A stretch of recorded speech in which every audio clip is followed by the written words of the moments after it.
பீகார்ல செஞ்சது போலவே தமிழ்நாடு உட்பட 12 மாநிலங்கள்ல ஸ்பெஷல் இன்டென்சிவ் ரிவிஷன், அதாவது வாக்காளர் பட்டியல் சிறப்பு தீவிர திருத்தம் மேற்கொள்ளப்படும்னு சொல்லும் தேர்தல் ஆணையம் ஆதார் அட்டைய குடியுரிமைக்கான ஆவணமா ஏற்க முடியாதுன்னு கட் அண்ட் ரைட்டா சொல்லிட்டாங்க. தேர்தல் ஆணையம் இப்படி சொல்ல என்ன காரணம்? ஆதார் அட்டைய தேர்தல் ஆணையம் என்ன ஆவணமா கருதுறாங்க? விரிவா பார்க்கலாம்.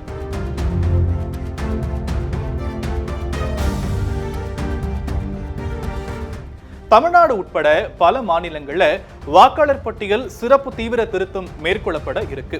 இதுக்கான பணிகளை தேர்தல் ஆணையம் தொடங்கி இருக்காங்க. அதே நேரத்துல தமிழகத்தை பொறுத்தவரை உள்ளூர் வாக்காளர்கள் பெருமளவு நீக்கப்படக்கூடாது என்பதுல அரசியல் கட்சிகளும் களத்துல இறங்கி இருக்கிறாங்க. ஏன் இந்த எஸ்ஐஆர் என்ற கேள்விக்கு ஓட்டர் லிஸ்ட்ல இந்திய குடிமக்கள் மட்டுமே இடம்பெறுவது அவசியம் என்பதே இதன் முதன்மை நோக்கம். அண்ட் ஒரே நபருக்கு பல மாநிலங்கள்ல வாக்குரிமை இருந்தா அதை நீக்கவும், இறந்தவருடைய பெயரை நீக்கவும், சட்டவிரோதமா குடியேறியவர்கள் வாக்காளர்களா இருந்தா கண்டறிஞ்சு நீக்கவுமே இந்த தீவிர திருத்தம் மேற்கொள்ளப்படுவதா தேர்தல் ஆணையம் தரப்புல சொல்லப்பட்டிருக்கு. இந்த எஸ்ஐஆர் எப்படி மேற்கொள்ளப்படும் என்ற கேள்விக்கு பூத் நிலையில வீடுகளுக்கு செல்லக்கூடிய தேர்தல் அதிகாரிகள் விண்ணப்ப படிவங்களை கொடுத்து அதுல கேட்கப்பட்ட விவரங்களை நிரப்பி வாங்கிக் கொள்வாங்க. ஏற்கனவே வாக்காளர் பட்டியல்ல இடம்பெற்றுள்ளோர் படிவங்களை பூர்த்தி செஞ்சாலே போதுமானது. ஆவணங்கள் எதுவுமே தர தேவையில்லை. ஒருவேளை ஓட்டர் லிஸ்ட்ல இடம்பெறாதோர் தேர்தல் அதிகாரிகள் கேட்கக்கூடிய ஆவணங்களை கொடுக்க வேண்டும்னு சொல்லப்படுது. சரி, தேர்தல் ஆணையம் கேட்கிற 11 ஆவணங்கள் என்னென்ன என்ற கேள்விக்கு மத்திய மாநில அரசுகள் அண்ட் பொதுத்துறை நிறுவனங்களால் வழங்கப்படும் அடையாள அட்டை, மத்திய அரசு உள்ளாட்சி அமைப்புகள், அஞ்சல் நிலையங்கள், தேசிய வங்கிகள், LIC பொதுத்துறை நிறுவனங்கள் வழங்கிய அடையாள அட்டைகள், பர்த் சர்டிபிகேட் சொல்லப்படும் பிறப்பு சான்றிதழ், பாஸ்போர்ட், எஜுகேஷன் சர்டிபிகேட் அதாவது கல்வி சான்றிதழ், நிரந்தர குடியுரிமை சான்றிதழ், வன உரிமை சான்றிதழ், OBC SC ST இல்லனா ஜாதி சான்றிதழ், தேசிய குடியுரிமை ஆவணம், மாநில உள்ளாட்சி அமைப்புகளோட குடும்ப ஆவணங்கள், அரசால நிலமோ இல்ல வீடோ ஒதுக்கப்பட்டா அது தொடர்பான ஆவணம்.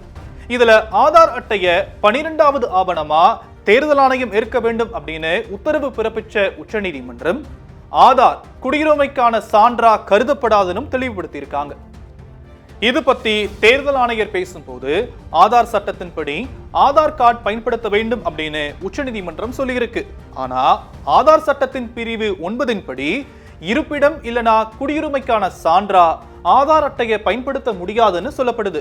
ஏன் ஆதார் அட்டைய பிறந்த தேதிக்கான சான்றா கூட கணக்கில் கொள்ள முடியாது. அண்ட் இத உச்சநீதிமன்றமே பல தீர்ப்புகளை குறிப்பிட்டிருக்குன்னு சொல்லியிருக்கிறாரு ஞானேஷ்குமார். எனவே ஆதார் கார்டு இது அடையாளத்தை உறுதி செய்யக்கூடிய ஆவணம் மட்டுமே. ஆனா ஒரு நபருடைய பிறப்பு அண்ட் குடியுரிமைக்கான ஆவணமா ஆதார் ஏற்கப்படாதுன்னு தேர்தல் ஆணையம் கட் அண்ட் ரைட்டா சொல்லிட்டாங்க. சோ தேர்தல் ஆணையம் சொல்லியிருப்பது ஆதார் கார்டு இருக்கு ஆனா இல்ல, இல்ல ஆனா இருக்கு என்பது போல ஒரு குழப்பம் ஏற்பட்டிருக்கிறதால எலெக்ஷன் கமிஷன் இதை தெளிவுபடுத்த வேண்டியிருக்கு. உரிய ஆவணங்கள் இல்லாம போனா தமிழ்நாட்டுடைய உள்ளூர் வாக்காளர்கள் கணிசமா நீக்கப்படலாம். அதே நேரத்துல பிற மாநிலத்தவர் அவர்களுடைய மாநிலத்துல வாக்காளர் பட்டியல இடம்பெறாதோர் உரிய அடையாள அட்டை இல்லனா ஆவணங்களை கொடுத்தா தமிழக வாக்காளர்களாக முடியும் அப்படின்னு சொல்லப்படுது. இப்படி வெளிமாநிலத்தவர் லட்சக்கணக்கில் தமிழ்நாட்டுடைய வாக்காளர்களாகும் போது தேர்தல் முடிவுகள்ல மிகப்பெரிய தாக்கம் ஏற்படும் அப்படிங்கிறது அரசியல் கட்சிகளின் கவலையாயிருக்கு.